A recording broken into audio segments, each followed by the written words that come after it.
In last week's video we created this freaking adorable little cave home. If you missed it, I'll leave a link at the end. But now it's time to make the little creatures that live there. Stick around to the end where I'll be telling you about a little giveaway I'm doing and how to enter. Okay, let's get on with the video.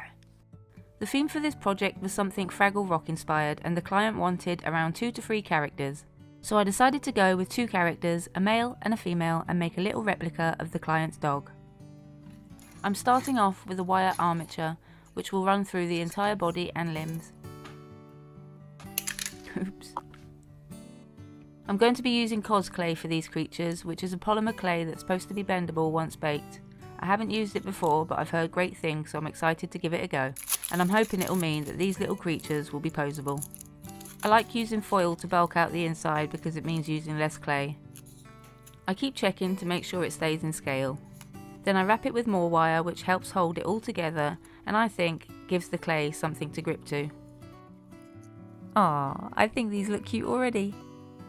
Before I commit to adding the clay, I decided to do some test pieces and it didn't go well. I think the problem was not enough heat. My oven is not the best and I don't actually trust the temperature that it says. Anyhow, I did a second attempt and voila, it worked. Yay! So on with the project. I worked the clay a bit with my hands to soften it up, although it was quite soft to start with. Then I just start wrapping the armature, checking it with the drawing every step of the way. Once I've got the body how I want it, I do the same for both and then I bake. I'm leaving the arms and legs until last, because once they've been baked, it's important not to bend them if they're going to be baked again, otherwise they'll most likely crack. Talking of cracks, I'm doing a simple little slit for the mouth, whilst trying not to overthink this. And some freaky looking eye sockets for the eyeballs. As I mentioned in the previous video, I've already spent way too much time on this commission project, so I'm trying to do a good job, but I'm trying to do a good job quickly. I'm giving the female slightly different eyes, and I'm putting a slit in her head to attach the hair later. Once I'm happy with both of the heads, I bake again before moving on to the arms and legs. Aw, love his little belly.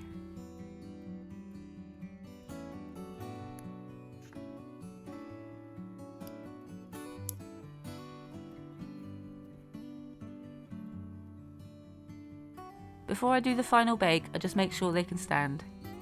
And I also want to get the dog made so that I can bake them all together. I do the same process for the dog, first the armature, then the foil, then the clay. I love making dogs. It's been a few years, but I used to make dog jewellery. I hope I can do it again someday. All done and ready for the final bake.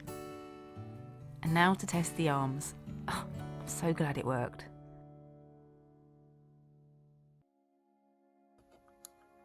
Before I could paint them, they needed to be cleaned up, which meant a lot of sanding.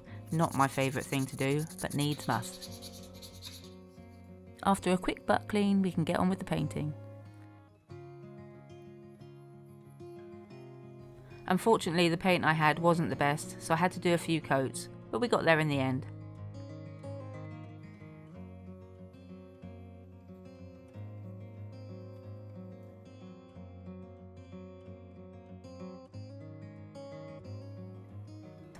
All they need now is some clothes. The boy is totally giving me Kermit vibes. For the clothes, I'm using foam clay. This stuff can be super tricky to use. It likes to stick to itself. So I found the best way is to make the shape I want first before I attach it to other pieces. While I'm working on the clothes, they don't need much of a commentary, so I'm going to have a little bit of a natter. It's been a strange few years since COVID. I kind of got used to being stuck at home, and since then I haven't really been out much except for little walks up the mountain and in the forest. But I haven't really socialised, and while I do enjoy my own company and I've got plenty of things to entertain myself with, I have been craving some human interaction lately. But I've found that my ability to communicate has diminished a lot. I've always believed that if you don't use it, you lose it, so maybe it's just that, I don't know. I did make him some little glasses, but I decided he looked better without them. But anyway, I was just curious to see if anyone else has had this problem, as I've also been wondering if it has something to do with too much phone use and scrolling through social media. Either that or just another perimenopausal symptom. Oh, the never-ending joys of being a female. Anyway, on with the video. I'm sealing everything with a coat of varnish and using UV resin for the eyes. It's time to make a hair. I'm using this old Mongolian fur pillow that I've used for plenty of other projects, as well as some blue bits of wool to make these little wefts. Once they're dry, I trim the glue down slightly, and starting at the bottom, I glue them to a head.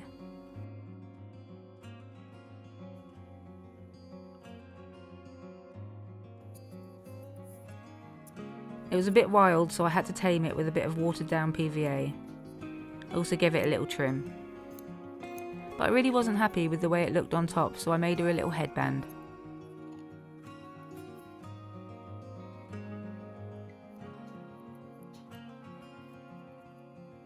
And because her own eyes didn't stand out enough,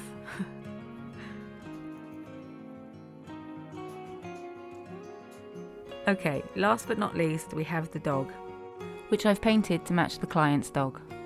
And my plan was to cover it with fur using this flocking machine that I made with a fly zapper years ago. But it didn't really go to plan, so I just did it by hand instead. Once I had the white all covered, poor thing, I gave it a trim and did the same with the black. Oh no! There's a face in there somewhere. At this point I thought he looked better just painted, but it's too late now. What do you guys think? Okay, before they move into their little cave house and I have to say goodbye to them forever, let's get one last look at them close up. I know I'm biased, but I think they turned out super freaking cute and adorable. So much so that of course I had to make one for myself. He's like their little son. In next week's video, this little guy is going to be going on a big adventure, but until then, let me tell you about the giveaway. So for those of you interested in entering the giveaway, this little guy is up for grabs. All you need to do to enter is leave a comment on this video giving him a name that you think would suit him, and that's it. In 1 week, I'll choose someone at random and announce the winner.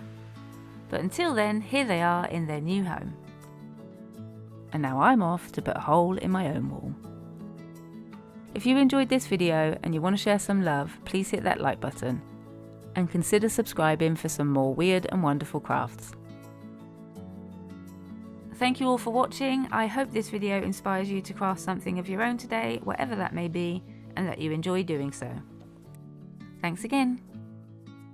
Bye.